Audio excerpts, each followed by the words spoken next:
Congratulations to the Ramblers of Loyola University of Chicago. They beat Illinois State 65-49 to win the Missouri Valley Conference Tournament Championship and claim its automatic bid to the NCAA Tournament. Hello, everyone.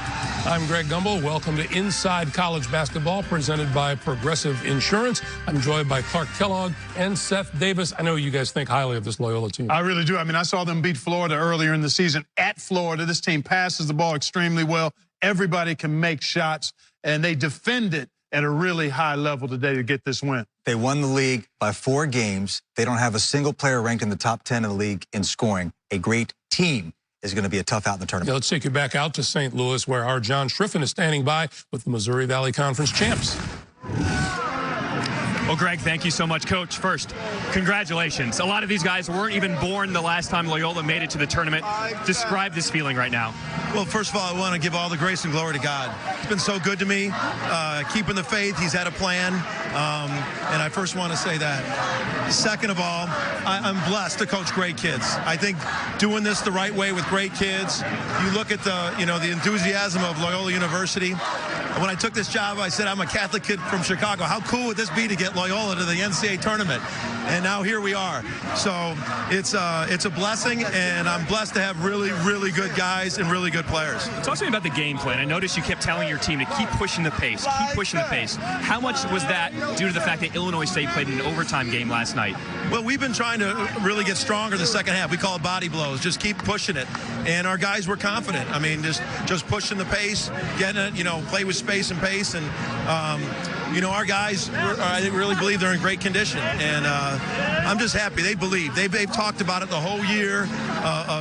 Even through all the accolades they got, they were still chasing. We've had this theme of no finish line. And I can't tell you what it means to me to see them. I told them, when I was a player at Creighton, we were up there. And I said, it'll connect you the rest of your life. This will connect you the rest of your life. And I'm just so happy for them that they're experiencing this right now, because that is an unbelievable feeling what they're experiencing right now. I want to bring in your player of the game, Dante Ingram. Dante, come on in here. Congratulations, 18 points, 8 rebounds. There's a lot of people who may be watching Loyola on national TV for the first time. You're now in the NCAA tournament. What is it about this team that makes you guys so dangerous? Man, I think we're special because everybody bought in from day one. We've been close, we've been connected, and we've had laser-like focus all year. That's why we've been so successful. All these games in this tournament were so close, yet this was a blowout. How did you keep the foot on the pedal the whole game? I mean, that's how it is in tournament settings. Teams like you and I, they never stop playing. We beat them twice. It's hard to beat a team 3 times. So, just coming out, we want to stay focused. Bradley, the same thing. We got to play a full 40-minute game. That's what we did. So tonight, we want to leave it all out there. That's what we came out to win. Congratulations. Good luck in the big dance. Thank you. Thank you. Greg, back to you. John Schriffen, thank you very much. This is one of those teams, and I've listened to you guys talk about the Ramblers of Loyola. They're the typical dangerous team that you don't want to meet in the tournament. Well, I'm just thrilled to see. These are the stories that we get so excited about when you see a team hasn't been in the tournament for over 3 decades, and this group has come together, collected, focused, without any hidden agendas, celebrating this memory that'll last for them for a lifetime, and then having an opportunity to relax and enjoy seeing where they're going to go. But you're right. They've really improved defensively. They've got a balanced, highly efficient offensive attack because they space the floor, they share the ball. And, folks, if you haven't seen Cameron Krutwig, a freshman big guy, plays low to the ground but has tremendous savvy in what he does in the paint as a scorer and as a passer. By the way, I'm also thinking about all those newspaper editors and TV producers who are going to be queuing up stories on the 1963 Loyola team. So, I'm a basketball historian. I love the history lesson. This is a team that won 27 games a season. Winning is a habit. I think they're going to end up probably maybe on the 12 line. Could be an 11 seed and a very dangerous one. They got 9 guys who play. Illinois State only shot 4 free throws today. And how about 15 assists on 22 made field goals? They share the basketball. They really do. They guard. The young man said, Ingram said they buy in. They're going to be a tough out. Yeah, you have to respect a team that no matter who they're playing, took the court 32 times. They won 28 of those, and they knocked off W's, Greg. Illinois Nothing State like W's. 65-49. Purdue getting ready for its matchup with Michigan in the Big Ten Championship. Our Tracy Wolfson caught up with the head coach of the Boilermakers, Matt Painter, a short while ago. Coach, you're trying to beat a Michigan team for the 3rd time this season. They're a different team, though. coming into this tournament. So what have you seen from them that you think is your biggest challenge? I think our challenge to start with is rebounding. They shoot a lot of threes. They drive the ball. Very versatile team, so they can get you in transition, they can get you in the half court. But we're going to have to do a good job of rebounding the basketball. Even though they're not a great offense and rebounding team, they're very opportunistic. They know when to push the basketball. They know when to run offense. So I think really making it hard for them, making them hit tough shots late in the shot clock, but then being able to rebound the ball is going to be so important. Vincent Edwards has struggled with that ankle. We saw it again last game. How is he health-wise coming into this one? Oh, he's okay. Obviously you go through some things, and getting him back for that last game I think really helped. He had a huge game against Rutgers. He made a couple of really good plays late in the game. The other day made a couple of really nice passes. He really didn't get into the flow offensively, but he's fine. We expect a big game from him today. And your seniors, they're the winningest senior class in school history. For them to be able to add a championship to that resume, what would that mean? Oh, that'd be great. These guys have worked really hard. They've done it the right way. Very unselfish group. And so being able to win a tournament championships, it's kind of a springboard. They've played really well this year, and we're looking forward to playing the NCAA tournament. Thanks for the time. Good luck. All right, thank you. Thank you, Tracy. So a short while ago, we heard Porter Moser, the head coach of Loyola, talking about how difficult it is to beat a team 3 times in one season. Purdue has won the first 2 meetings against Michigan. Yeah, and Purdue has an advantage inside, but they're facing a Michigan team that has really turned it up defensively. Their activity, their length, their connectedness, they're getting deflections, which leads to opportunities in the open court. That, to me, is going to be the thing to watch. How does Purdue attack an improved Michigan team at the defensive end? And those 2 wins came by a combined 5 points, so it's not like they've dominated Michigan this season. I think, Matt Painter talked about the rebounding factor. We know that Purdue's a big team, but they have been very vulnerable in the defensive glass because they're not particularly quick. So they need to get Isaac Haas playing in ball screens, getting playing in space and take advantage. But if you're Purdue, you have a guy who can go get buckets, and that's that young man right there, Carson Edwards, lit up Penn State for 27 points. And, he's the one guy who at the end of a shot clock situation can go get his own. You can make a case for Carson Edwards as Big Ten Player of the Year. He'll be the most important player for Purdue in this game because, like I say, Michigan State is a little bit small, a little bit quicker. I think it's going to be an up-tempo type of the game. Which you mean Michigan Wolverines? Yes. Right, now Michigan State Spartans. Yes. Yeah. Yes. Let's quickly get caught up on the highlights. Big South Tournament Championship, Liberty taking on Radford for the automatic bid to the NCAA tournament. Rick Watson, Mike Ashley on the call. To move with 4, 2 seconds. Jones, 3 for the win. Got it! He got it! Radford wins it at the buzzer, and the Highlanders go dancing for the 3rd time in school history. Unbelievable! Putting down the nets. Is there a better feeling in the world for a head coach? Can't imagine one. 55-52. So Radford with the Big South Championship and its automatic bid. And who do they join? They join Ohio Valley Conference champ Murray State and the Loyola Ramblers. And gosh, still a week away from the selection show. It's got to be good to know you're going already. Exactly. You've got that base covered. You can sit back, relax, and enjoy the fact that you're headed to more basketball in just a couple of weeks. And I think fans understand that when you get to that 11 seed, 12 seed, 13 seed, those teams can win. One game, a couple of games, they're going to be very dangerous. And all 3 of those teams who are now in have won a lot of games this season. They were not flukes. So it's going to be a really dangerous seed line, I think, when the bracket comes out. All right, let's talk about the Atlantic Sun Championship. Florida Gulf Coast taking on Lipscomb, which is looking for its first ever NCAA tournament berth. Seth? Well, I'll tell you what, the Eagles of Florida Gulf Coast coming in as the #1 seed, getting run out of the gym right now. How about Aaron Korn going to drain the 3-pointer for Lipscomb? A lot of buckets for Lipscomb, and they have not let up here. We are early in the second half, and Lipscomb is absolutely on cruise control. Been watching Florida Gulf Coast all season long, thinking maybe they could be one of those teams that could win a game of the tournament. Doesn't look like they're going to get that chance. Well, Lipscomb is certainly capable because I saw them earlier. This team, much like Loyola, they share the ball. They've got multiple scores, and they space you. They're hard to guard, and they jumped on Florida Gulf Coast. That game is being played at Florida Gulf Coast on its home floor, and they have not let up at all, pedal to the metal, and it's going to be hard for the Eagles to get back in this one, no doubt. I think Lipscomb's on their way to the interesting. tournament. It's interesting when we get around to this time of year that every once in a while up pops a team on the radar that you guys know about it, but not everybody does. That's right. That's part of the magic of March Madness. You start to discover some of those hidden gems, and Lipscomb certainly fits into that category. No, that's part of being a stat rat. That's what earlier here on CBS, American Athletic Conference. Number 10, Cincinnati, 11th ranked Wichita State with the regular season title. What a game this was. Jacob Evans, hoop and harm early lead for the Bearcats. And Shaq Morris. No, it wasn't actually him. That was Jaron Cumberland who gave the Wichita State Shockers a bucket. Connor Frankamp nails that too. 1-point deficit, trying to win it there.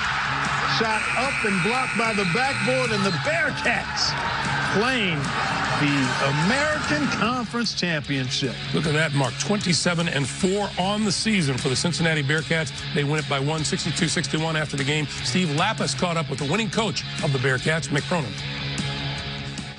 Coach, we talked before the game. You lost to them the first time around, but we both agreed that I think the team that loses amongst two great teams has a little bit of an edge. What was the difference today?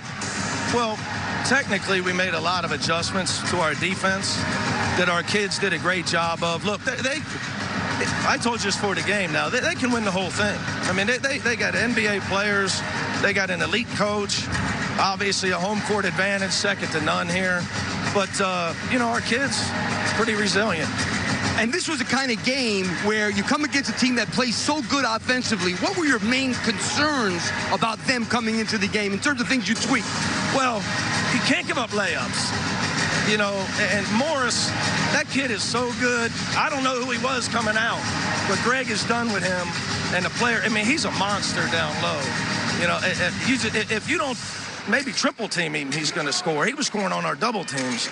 So, and in transition, they're devastating. You know, Shamit's an elite point guard. So it's just, they got a great basketball team. We're a long way off from this. A lot's got to happen in between. But what about another matchup maybe next week? Well, I just told him, you know, we might be doing this again. You know, obviously we're going to both have to win some games. But I think it makes you better. You know, we're both got aspirations in March. So I like that we've played them twice late in the year because it forces you to get better as a basketball team because they're really good. Thanks, Coach. Congratulations and good luck. Thanks, Steve. Yeah, the aspirations in March is what it's all about. But this is the time of the year where you can't help but ask the question, how good are they? How good are these Bearcats? Well, I think both of these teams are capable of getting to a Final Four, especially in a year like this where there's no dominant team. Sometimes I wonder about Cincinnati's ability to score in high numbers at a fast pace, but defense, rebounding, toughness, those things travel. I thought Wichita State had a lot of good looks in terms of their shooting tonight. This afternoon, they were 6 for 23 because I think that Cincinnati's defense got in their heads. They were just kind of uncomfortable, off rhythm, didn't shoot it well on their own home court, and still almost won. Well, that's part of being effective defensively. You don't necessarily have to stop or block shots. Sometimes you just have to make people just a tad uncomfortable, make them rush just a little bit, and that throws them off enough. But I agree with you. Cincinnati's ability to defend and make it hard for the opposing team and the way they can bang the glass. But I think they're better offensively, too, because Evans can go get it. Cumberland can go get some shots, and Broome is capable off the dribble as well. So these two are certainly capable of extended runs in the tournament. All right, we have the Big Ten Championship on the horizon coming up shortly here on CBS. Meanwhile, one of the great views of college basketball this time of year, they're celebrating the trophy in St. Louis. The Loyola Ramblers going to the NCAA tournament for the first time since 1985. We'll be back with more in just a moment.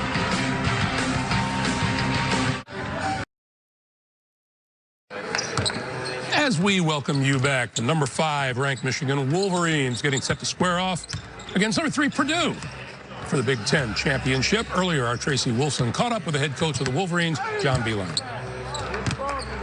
Coach, you faced this Purdue team twice. You lost to them both times, but that was back in January. How different is this team playing right now? I think that we have a better knowledge, I think, of who we are and what we have to do defensively against other teams. But we haven't solved Purdue yet. And we're going to see if we can make some changes or just not make changes, just be better one-on-one in personnel guarding people, understanding how talented they are, and take away what they do so well. And they do a lot of things well. You talk about solving them. Well, how do you solve not only Haas, but now Carson Edwards as well? we still always thought Haas is just an incredible player and just a so big. He's going to get points. You're just not going to shut him down. So somehow we got to make sure that he doesn't get easy ones.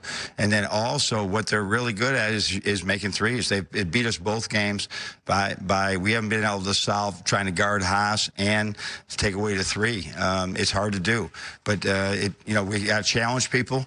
I think we're going to have to be very fortunate. A lot of their shots are going to have to go in and out or something because they got dudes shooting 50% and 48% from three in volume. Where do you see that? You don't see that, and so that's going to be a tough task. Appreciate the time. Thanks and good luck. Thanks, Trish.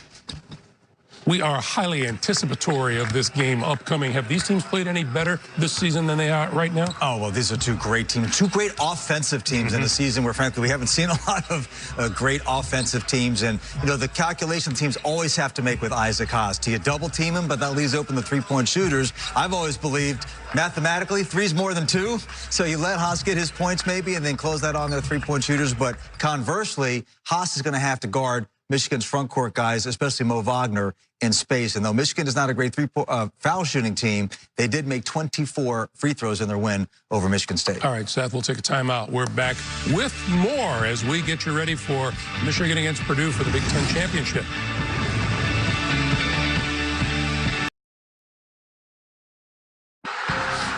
We are just 1 week now from the 2018 NCAA March Madness Selection Show, live from Atlanta, Georgia. We'll be joined by Ernie Johnson, Charles Barkley, and Kenny Smith for the exclusive announcement of the tournament bracket. That's next Sunday at 6 p.m. Eastern Time on TBS. Let's set the scene at Madison Square Garden, where Michigan and Purdue are getting set to meet in the Big Ten Conference Tournament Championship game. Clark, who's important to watch in this game? Well, there's a guy right there, Muhammad Ali Abdur-Rahman. He has actually scored 73 points in his last four, but more importantly, he's taken 13 shots a game in those 4 games.